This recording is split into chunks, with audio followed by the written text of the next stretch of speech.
सो है गाइस, स्वागत है आपका जीएस वर्ल्ड इंडिया में। आज हम देखेंगे कोरोना वायरस जो आया था 2019 में, 31 दिसंबर 2019 में। उससे कौन से इम्पोर्टेंट क्वेश्चन हैं जो हमारे एग्ज़ाम में आ सकते हैं।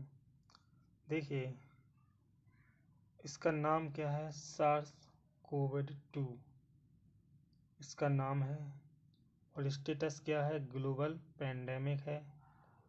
और इसका टाइप क्या है? टाइप है 2, कोविड 2, जो कि संबंधित है कोरोना वायरस परिवार से। अब इसमें कैसा भी क्वेश्चन आ सकता है। इसके बाद शुरुआत कहाँ से हुई इसकी शुरुआत हुई 31 दिसंबर 2019। जगह का नाम है वुहान, जो चीन, नॉर्दर्न चीन का एक शहर है वुहान। और वाहक क्या था? वाहक मतलब किससे फैला? तो एक जानवर होता है पोंगोलिन, उससे फैला। ये जानवर के बारे में भी, ये क्रिटिकल इंडेंजर्ड स्पीसीज है, तो ये इसके बारे में भी इम्पोर्टेंट है। इसका नामकरण 9 जनवरी 2020 को चीन के शोधकर्ताओं ने इसका नामकरण नोवल कोरोना वायरस 2019 रखा। 11 फरवरी 2020 को वर्ल्ड हेल्थ ऑर्गेनाइजेशन ने इसे ग्लोबल पैंडेमिक घोषित कर दिया। और 30 जनवरी 2020 को इसको public emergency of international concerns के रूप में जगह दी गई, जो एक बड़ा मुद्दा रहता है। और 11 मार्च 2020 को ये वाली जो डेट है ना, ये बिल्कुल इम्पोर्टेंट है, ये कभी भी एग्ज़ाम में पूछ सकते हैं। 11 मार्च 2020 को वर्ल्ड हेल्थ ऑर्गेनाइजेशन ने इसको ग्लोबल पैंडेमिक घोषित किया। अब बचाव के बारे में तो आप जानते हैं, बात करना है एग्ज़ाम में क्या पूछ सकते हैं। देखिए, ये कुछ एप्स स्टेट गवर्नमेंट्स ने शुरू की थी, इनके बारे में खासकर एग्ज़ाम आ सकता है। जो हिंदी मीडियम स्टेट हैं उनके, जैसे द ब्रेक चेन अभियान केरल, ये पूछ सकता है। केरल से रिलेटेड क्वेश्चन ज़्यादातर एग्ज़ाम में आते हैं। प्रज्ञाम, ये शुरू हुआ झारखंड में। ऑपरेशन शील्ड दिल्ली में। आरोग्य सेतु, ये तो भारत सरकार ने, ये तो आप सब जानते ही हैं। 5T प्लान था दिल्ली सरकार का। 5T प्लान क्या था? उसमें ये सब है, ट्रिकल करना और ट्रांजिट करना और वो सब चीज़ें थी उसमें। करुणा सिविल सर्विस एसोसिएशन द्वारा चालू किया गया था, जो यूपीएससी वाले लोग होते हैं उनके द्वारा, जैसे IAS IPS वगैरह वगैरह। आयुष कवच उत्तर प्रदेश, ये इम्पोर्टेंट है, जो UPSI एग्ज़ाम में पूछ सकते हैं। ऑपरेशन नमस्ते किसने चलाया था? भारतीय सेना ने। तो ये है सबसे इम्पोर्टेंट, ये पूरी लिस्ट है, इसको आप स्क्रीनशॉट करके रख लीजिए, यानी काम आएगी। अब ये तो उसके फैलने के तरीके हैं, ये उसके सिम्टम्स हैं। सिम्टम्स ज़्यादा नहीं पूछे जाएंगे क्योंकि वो सब जानते हैं। तो ये है, इसके ऊपर के लिए क्या क्या इसके प्रयोग की जाने वाली तकनीक है। थर्मल स्कैनिंग है, जिससे टेम्परेचर चेक करते हैं। प्लाज्मा थेरेपी का प्रयोग किया जाता है, जिससे ब्लड मैनेजमेंट सिस्टम इम्प्रूव किया जाता है।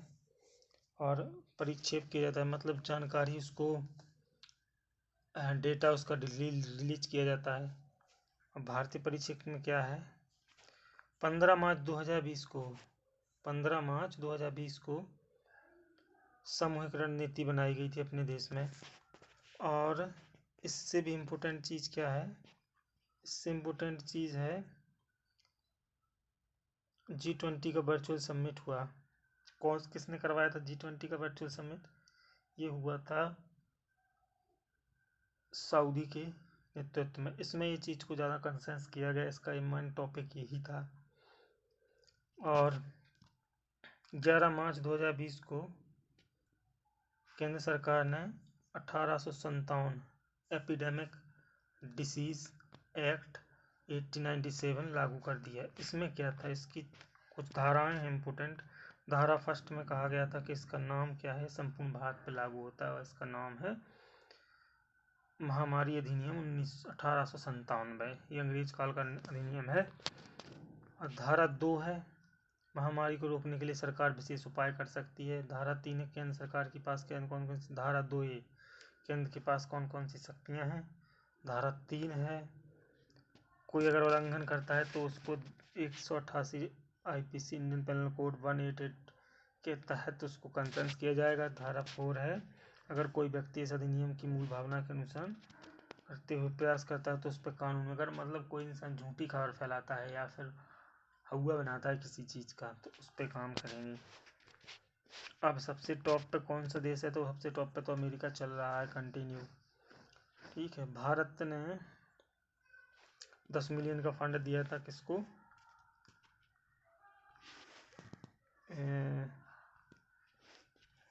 सार्क नेशन को, जो पाकिस्तान, भारत, अफगानिस्तान, ये सार्क के जो सार्क कंट्री है ना, सार्क कंट्री कौन कौन सी है तो आप जानते ही होंगे। तो इनमें से इनको 10 मिलियन का फंड दिया था।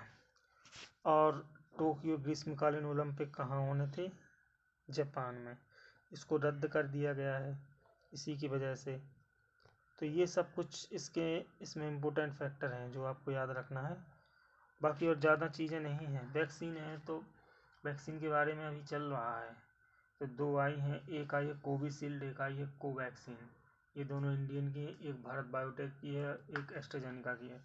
तो ये चीज़ें पूछ सकते हैं। वैक्सीनेशन चालू हो गया इंडिया में, कब से चालू हुआ, पहला लॉकडाउन कब लगा था, 21 मार्च से 24 मार्च को पहला लॉकडाउन लगा था 2020 में।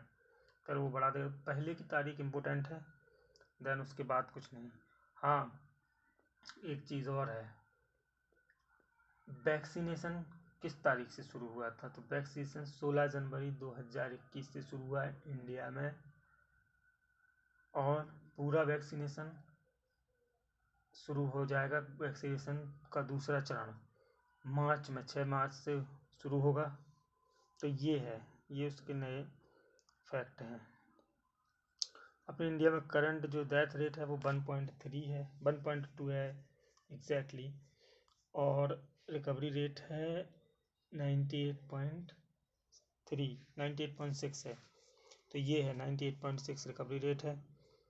तो ये सब चीज़ें नहीं पूछेंगे क्योंकि ये सडनली चेंज होती रहती हैं। अभी केस बढ़ रहे हैं तो इसके बारे में थोड़ा डेटा ऊपर नीचे हो सकता है। पूछेगा क्या, पूछेगा किस तारीख को आया, तो सबसे ऊपर डिस्कस किया किस तारीख को आया, 31 दिसंबर 2019 को। जगह कौन से जानवर से आया, इसका नाम कैसे दिया गया, नोवल कोरोना वायरस किसने दिया नाम।